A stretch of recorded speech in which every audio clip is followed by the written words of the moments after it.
ఓం శ్రీకృష్ణ పరబ్రహ్మణే నమః. శ్రీమద్భగవద్గీత ప్రథమోధ్యాయః అర్జున విషాదయోగః. మనం ముందు వీడియోలో దుర్యోధనుడు ఆచార్యుల వారితో పాండవ సైన్యంలో ఉన్న అతిరథుల గురించి, అతిరథులు ఎవరెవరు అని చెప్పటం మనం తెలుసుకున్నాము. మరి ఇక 7వ శ్లోకం నుంచి 11వ శ్లోకం వరకు కూడా దుర్యోధనుడు తన సైన్యంలో ఎవరున్నారు, అలాగే ఆ పాండవ సైన్యం అంటే శౌర్యమును అంటే ముందు పాండవ పక్షంలో అంటే పాండవ సైన్యంలో ఎవరెవరు ఉన్నారు అని చెప్పాడు. ఇక తర్వాత అంటే 7వ శ్లోకం నుంచి 11వ శ్లోకం వరకు తన సైన్యంలో గొప్పవాళ్ళు ఎవరున్నారు, అలాగే మరి యుద్ధం ఎలా గెలవగలుగుతామా లేదా ఏంటి అనేది ఇక్కడ తన సైన్యాన్ని ఆచార్యుల వారితో వివరించాడని మనం ఇక్కడ తెలుసుకోవాలి. అస్మాకం తు విశిష్టాయే తాన్ని బోధద్విజోత్తమా నాయకా మమ సైన్యస్య సంజ్ఞాతం తాన్ బ్రవీమితే. బ్రాహ్మణోత్తముడగు ద్రోణాచార్య మరి పాండవుల్లో ఎవరెవరు ఉన్నారో తెలుసుకున్నాడు. ఇప్పుడు ద్రోణాచార్యుడు అంటే బ్రాహ్మణోత్తముడగు ద్రోణాచార్య, మన వారిలో నా సేనకు నాయకులుగా ఉండదగ్గవారు చాలా కొద్ది మందే కనిపిస్తున్నారు. మరి అయినా కూడా అంటే వాళ్ళల్లో చాలామంది ఉన్నారు, నా సైన్యంలో కొంతమందే వీరులు ఉన్నప్పటికీ కూడా అట్టి వీరులను అంటే మరి నీకు మళ్ళీ ఇంకోసారి నేను గుర్తు చేస్తున్నాను. ఆ వీరులు ఎవరు అనేది నేను ఇక్కడ గుర్తు చేస్తున్నా, నీకు వినండి అని చెప్పి దుర్యోధనుడు చెప్పాడంట. ఆ వీరులు ఎవరు అనే వస్తే భవాన్ భీష్మశ్చ కర్ణశ్చ కృపశ్చ సమితింజయః అశ్వత్థామా వికర్ణశ్చ సౌమదత్తిస్తథైవ చ. నీవు అంటే ఆచార్యుడితో చెప్తున్నారు కాబట్టి ద్రోణాచార్యుడు, అలాగే భీష్ముడు, కర్ణుడు, కృపాచార్యుడు, యుద్ధమునందు విజయమును పొందు అశ్వత్థామ, వికర్ణుడు, భూరిశ్రవుడు, ఇంతే నా దాంట్లో అంటే నా సేనలో వీళ్ళు మాత్రమే మహావీరులుగా కనిపించుతున్నారు, ఇంకింతకంటే కూడా ఎవరు లేరు అని చెప్పి మరి ఆచార్యుల వారితో దుర్యోధనుడు చెప్పాడనమాట. ఇంకా ఏం చెప్పాడు అంటే అన్యే చ బహవః శూరాః మదర్థే త్యక్త జీవితాః నానా శస్త్ర ప్రహరణాః సర్వే యుద్ధ విశారదాః. ఈ పైన నేను చెప్పిన 7 మాత్రమే నా సేనలో అయితే వీరులుగా కనిపిస్తున్నారు. మరి పాండవ సైన్యంలోకి వచ్చేసరికి చాలామంది చెప్పాడు. భీమునంత బలంతో అర్జునుతో సమతూమగు కలవారు చాలామంది ఉన్నారు. వాళ్ళు ఎవరెవరంటే కృష్ణుడు కుమారుడు సాత్యకి, పాండవులను కాపాడిన విరాటరాజు, ద్రౌపది తండ్రి, మరి మహారథి కొడుకగు ద్రుపదుడు, అలాగే దృష్టకేతువు, చేకితునుడు, మరి కాశీరాజు, పురుజితుడు, ఇట్లా చాలామంది పేర్లు చెప్పుకొచ్చాడు. కానీ ఈ సైన్యంలోకి అంటే కౌరవ సైన్యంలో చూసినప్పటికీ ఒక 7 మాత్రమే నాకు వీరులైతే కనిపిస్తున్నారు గురువర్య అని చెప్పి ఆచార్యుల వారితో దుర్యోధనుడు చెప్పాడనమాట. మరి వారంతా నా విజయానికై ప్రాణములను సైతం ధారపోసి నిలుచున్నారు. అంతా రకరకాల ఆయుధాలను ప్రయోగించగలవారే, మంచి యుద్ధ కౌశలం కూడా కలవారే అయినా పాండవుల సంఖ్య కంటే లెక్కించదగిన వారుగా లేరు. అంటే ఇక్కడ ఏంటి అంటే ఏం చెప్తున్నాడండి, పాండవ సైన్యంలో అంతమంది వీరులున్నా నా సైన్యంలో ఉన్న 7 వీరులు కూడా నా కోసం ప్రాణాన్నైనా దారపోయగలిగిన వాళ్ళు, అలాగే అన్ని రకాల అంటే ఎన్నో రకాల ఆయుధాలను కూడా వాళ్ళు ప్రయోగిస్తారు. మరి అలాగే మంచి యుద్ధ కౌశలం కూడా ఉంది.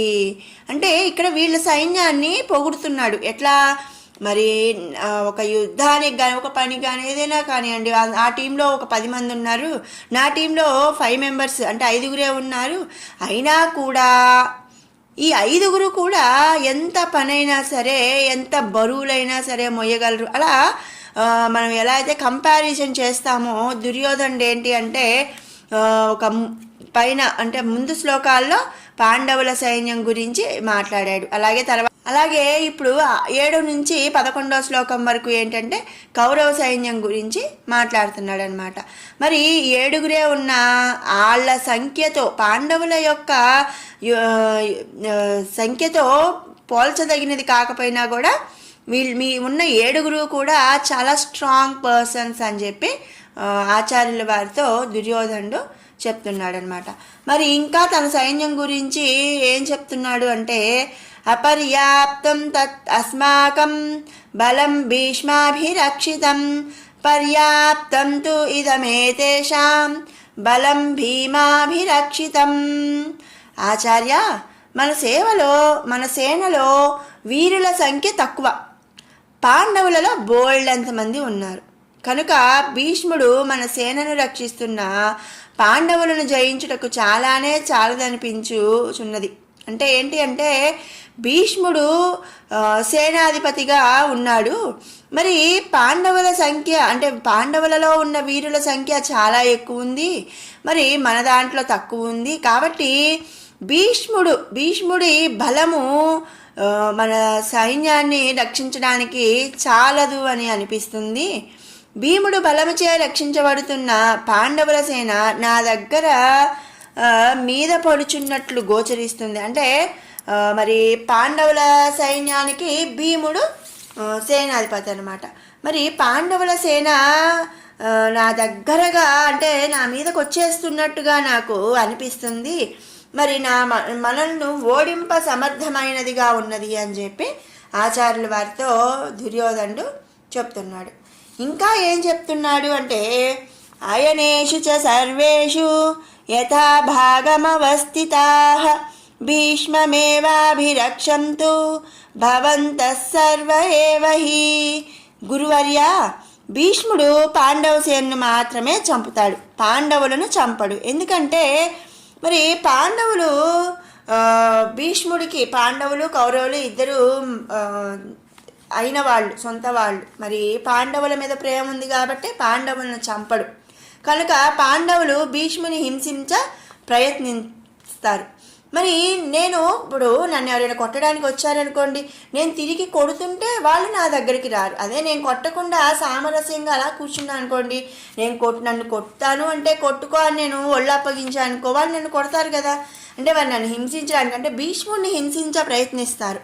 మీ యోగ్య స్థానములందు నిలిచి అప్రమత్తములై భీష్మ పితామహుని మాత్రం జాగ్రత్తగా కాపాడండి అని చెప్పి, కాపాడగలరు కదా అని చెప్పి ఈ దుర్యోధనుడు ద్రోణాచార్యుని అడుగుతున్నాడు అనమాట. మరి ఇక్కడ ఏంటి అంటే ఈ దుర్యోధనుడి అర్థం అంటే అతని నిగూఢ అర్థం ఏమిటి అంటే, పాండవుల సంగతి మేం చూసుకుంటాము, మరి భీష్మ పితామహుణ్ణి మాత్రం మీరు జాగ్రత్తగా కాపాడండి అని చెప్పి దుర్యోధనుడు ద్రోణాచార్యుడితో చెప్తున్నాడు అని ఈ శ్లోకం యొక్క అర్థం అన్నమాట. మరి ఈ అంటే 4, 5, 6 శ్లోకాల్లో ద్రోణాచార్యుడితో దుర్యోధనుడు పాండవ సైన్యం గురించి, ఆ సైన్యంలో ఉన్న మహారథుల గురించి చెప్పాడు. 7 నుంచి 11 శ్లోకాలు, 5 శ్లోకాల్లో కూడా తన సైన్యం అంటే కౌరవుల సైన్యంలో ఎవరెవరు ఉన్నారు, చాలా తక్కువ ఉన్నారు, మరి యుద్ధం ఎలా చేయాలి, మరి ఎవరిని మీరు కాపాడాలంటే భీష్మ పితామహుని యొక్క జాగ్రత్తను ద్రోణాచార్యునికి అప్పగించడం అన్నీ కూడా ఈ 5 శ్లోకాల్లో చెప్పబడిందనమాట. అంటే యుద్ధానికి రాగానే దుర్యోధనుడు ముందు చేసిన పని ఏమిటి అంటే, తన సేన అంటే ఫస్ట్ ద్రోణాచార్యుడిని పాండవ సైన్యం గురించి రెచ్చగొట్టాడు. ఆ తర్వాత పాండవ సైన్యంలో ఎవరెవరు ఉన్నారు అని చెప్పాడు. అలాగే కౌరవ సైన్యంలో ఎంత తక్కువ మంది ఉన్నారు అనేది చెప్పుకుంటూ వచ్చాడనమాట. ఇక్కడ ఇదన్నీ ఏంటి అంటే ఆచార్య ద్రోణాచార్యుణ్ణి రెచ్చగొడుతున్నాడు అని మనం ఒక విధంగా చెప్పుకోవచ్చు అనమాట. మరి అంతే కదండి, వాళ్ళ సైన్యంలో అసలు వాళ్ళందరికీ విద్యలు నేర్పిందే ద్రోణాచార్యుడు. అలాంటిది వాళ్ళందరూ చాలామంది గొప్పవాళ్ళు ఉన్నారు, ఇక్కడ మరి మనం తక్కువ మంది ఉన్నాము. మరి ఆ పాండవుల సంగతి మేము చూసుకుంటాం, కానీ మరి ఆ భీష్మ పితామహుడి బలం సరిపోకపోవచ్చు. భీష్ముడిని పాండవులు హింసించడానికి ట్రై చేస్తారు, మీరు వాళ్ళని జాగ్రత్తగా కాపాడండి అని చెప్పాడనమాట. విన్నారు కదండి, 7వ శ్లోకం నుంచి 11వ శ్లోకం వరకు కూడా దుర్యోధనుడు కౌరవుల సేన గురించి ఎలా వివరించాడు అనేది. ఇప్పుడు 1 నుంచి 11వ శ్లోకం వరకు కూడా 2 సార్లు పారాయణ చేసుకుందాం. ఓం శ్రీమద్భగవద్గీత ప్రథమోऽధ్యాయः అర్జున విషాదయోగः. ధృతరాష్ట్ర ఉవాచ ధర్మక్షేత్రే కురుక్షేత్రే సమవేతాయుయుత్సవః మామకాః పాండవాశ్చైవ కిమకుర్వత సంజయ. సంజయ ఉవాచ దృష్ట్వా తు పాండవానీకం వ్యూఢం దుర్యోధనస్తదా ఆచార్యముపసంగమ్య రాజా వచనమబ్రవీత్. పశ్యైతాం పాండుపుత్రాణామాచార్యమహతీం చ మూం వ్యూఢాం ద్రుపదపుత్రేణ తవ శిష్యేన ధీమతా. అత్ర శూరా మహేశ్వాసా భీమార్జున సమాయుధి యుయుధానో విరాటశ్చ ద్రుపదశ్చ మహారథః. దృష్టకేతుశ్చేకితానః కాశీరాజశ్చ వీర్యవాన్ పురుజిత్ కింతిభూజిశ్చ శైభ్యశ్చ నరపుంగవః. యుధామన్యుశ్చ విక్రాంతా ఉత్తమౌజాశ్చ వీర్యవాన్ సౌభద్రో ద్రౌపదేయాశ్చ సర్వ ఏవ మహారథాః. అస్మాకం తు విశిష్టాయే తాన్ నిబోధ ద్విజోత్తమా. నాయకా మమ సైన్యస్య సంజ్ఞార్థం తాన్ బ్రవీమి తే. భవాన్ భీష్మశ్చ కర్ణశ్చ కృపశ్చ సమితంజయః అశ్వత్థామా వికర్ణశ్చ సౌమదత్తిస్తథైవ చ. అన్యే చ బహవః శూరా మదర్తే త్యక్తజీవితాః నానాశస్త్రప్రహరణాః సర్వే యుద్ధవిశారదాః. అపర్యాప్తం తదస్మాకం బలం భీష్మాభిరక్షితం పర్యాప్తం త్విధమేతేషాం బలం భీమాభిరక్షితం. మరొక మారు పారాయణ చేసుకుందాము.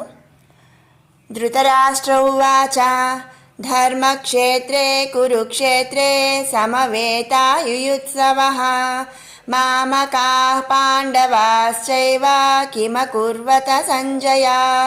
సంజయ ఉవాచ దృష్ట్వా తు పాండవానీకం వ్యూఢం దుర్యోధనస్తదా ఆచార్యముపసంగమ్య రాజా వచనమబ్రవీత్.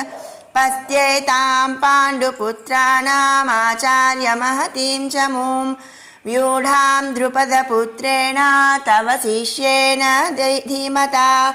అత్ర శూరా మహేశ్వాసా భీమార్జున సమాయుధి యుయుధానో విరాటశ్చ ద్రుపదశ్చ మహారథః.